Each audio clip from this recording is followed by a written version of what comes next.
పిచ్చి వాగుడు, నోటికి ఏదో వస్తే అది వాగటం, నోటికి ఏదో వస్తే అది మాట్లాడటం. నువ్వెంత, నీ బతుకెంత కుక్క బతుకు లోకేష్గా.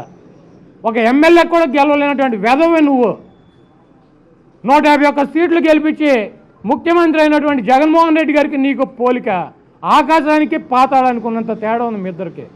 74 ఏళ్ళ వృద్ధుడిని వెన్నుపోటు పొడిచి నువ్వు నీ బాబు, మీదేం రక్తం రా సన్నాసి వెధవల్లారా.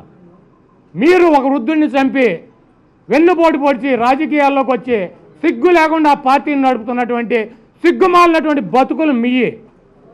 జగన్మోహన్ రెడ్డి గారిది కాదు. జగన్మోహన్ రెడ్డి గారు సోనియా గాంధీని వ్యతిరేకించాడు.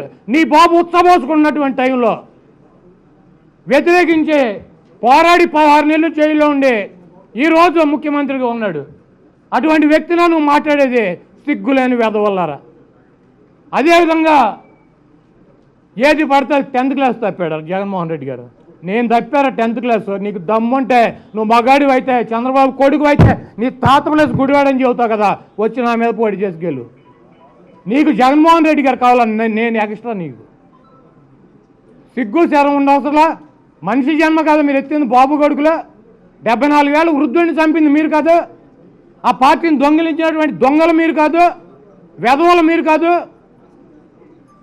వివేకానంద రెడ్డి గారు సొంత బాబాయిని 64 ఏళ్ళ వృద్ధుడిని చంపి రాజకీయాల్లోకి రావాల్సినటువంటి, రాజకీయ లబ్ధి పొందాల్సినటువంటి కర్మ జగన్మోహన్ రెడ్డి గారికి ఉందా?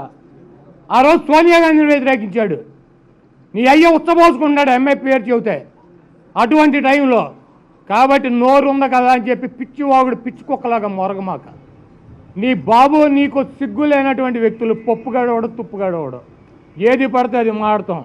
జగన్మోహన్ రెడ్డి గారు చంద్రబాబు మీద ఏమైనా విమర్శలు చేస్తే అసెంబ్లీలో చంద్రబాబు నాయుడు గారని సంబోధించాడు. 15 రోజుల అసెంబ్లీ సమావేశాలు ఎక్కడన్నా ఒక మాట అన్నాడు తూలి. ఆయన ఏ రకమైనటువంటి విమర్శలు చేశాడు? ఇది బాబు విజనరీ అంట. దేనికి విజనరీ? ఇటువంటి సన్నాసిని కంటనన్నట్టు తెలవనటువంటి వ్యక్తి విజనరీనా? ఇటువంటి వెధవకే ఒక ఎమ్మెల్యేని కూడా గెలిపించుకోలేనటువంటి వ్యక్తి ఒక విజనరీనా? ఈరోజు కోర్టుల్ని జగన్మోహన్ రెడ్డి గారు ఏదో అన్నాడు, జడ్జిలను అన్నాడు అని తెలుగుదేశం పచ్చ బ్యాచే ప్రచారం. ఈ సభకు హక్కులు ఉన్నాయి, శాసనసభకి చట్టాలు చేసేటువంటి హక్కులు ఉన్నాయి. మా పరిధులేంటో మా పరిమితులేంటో మాకు తెలుసు. ఏ వ్యవస్థ కాడ ఇంకో వ్యవస్థలోకి దూరనంతసేపు బాగానే ఉంటుంది. దూరి ఆపాలని చెప్పి ప్రయత్నం చేస్తే అనేక రకాలైన వివాదాలు వచ్చి ఈ రాష్ట్రం నష్టపోతుంది. కాబట్టి కొంతమంది వ్యక్తులు వ్యవస్థలను అడ్డం పెట్టుకుని వేరే వ్యవస్థల మీద ఆధిపత్యం చెలాయించాలని చూస్తే అది కరెక్ట్ కాదు. ఈ రాష్ట్ర ప్రభుత్వానికి ఒక విధానం ఉంది. 3 రాజధానులు వికేంద్రీకరణ మా సిద్ధాంతం అని చెప్పారు. దానికే కట్టుబడి ఉన్నామని చెప్పారు. న్యాయ సలహాలు తీసుకుంటున్నామని చెప్పాడు ఆయన. న్యాయస్థానాల మీద అపారమైనటువంటి గౌరవం ఉందని చెప్పాడు. ఏం చేయాలో ఆలోచించి ముందుకు వెళ్తామని చెప్పాడు. ఈ సభకి చట్టసభకి హక్కు లేదు ఉందని అన్నారు. కాబట్టి హక్కులు ఉన్నాయని చెప్పి ఆ చట్టసభ సాక్షిగానే డిబేట్లో చెప్తే దాన్ని శవాల మీద పేలాలు వేసుకునేటువంటి సన్నాసులు బాబు కొడుకులు ఆ పార్టీ. జగన్మోహన్ రెడ్డి గారు ఏదో న్యాయ వ్యవస్థను అన్నాడు.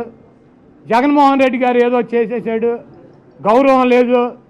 అందరికన్నా పేదవాడిని అట్టడుకున్నటువంటి వ్యక్తులను కూడా గౌరవించేటువంటి జగన్మోహన్ రెడ్డి గారు. కాబట్టి నోరుంది కదా అని చెప్పి పిచ్చి కుక్కల్లాగా బాబు కొడుకులు మరకుండా ఒళ్ళు దగ్గర పెట్టుకుని ఉండాలి. మీ నీచాతి నీచమైనటువంటి చరిత్ర పుంకాలుగా చెప్పినా కూడా రోజులు తరబడి ఉన్నటువంటి పరిస్థితి. కాబట్టి జగన్మోహన్ రెడ్డి గారిని విమర్శించే ముందు, మాట్లాడే ముందు నీ చరిత్ర ఏంటో కూడా తెలుసుకుని మాట్లాడాలని కోరుతున్నాను.